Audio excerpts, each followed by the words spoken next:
Hello everyone, I hope you are doing well. Today we will talk about how to fix or how to solve the problem of let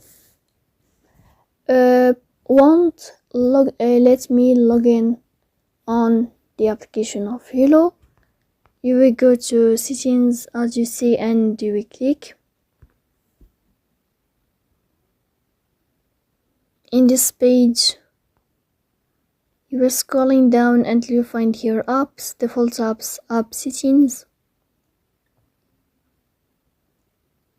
Then in this list you will scrolling down until you find the application of Hello as you see and you will enter. Here in this page of app info, you will click on first stop and you will click OK. Then you will enter to the window of storage.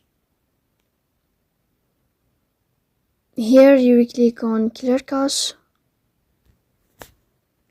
Then you will return to this window of permissions. And here you will check if all these permissions are allowed.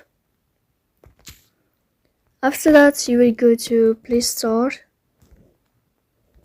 You will search about the application of Hello and then you will update your app to fix your problem. So that's all. Don't forget to support us by like and subscribe. See you next time in another video and thank you for your watching and your attention.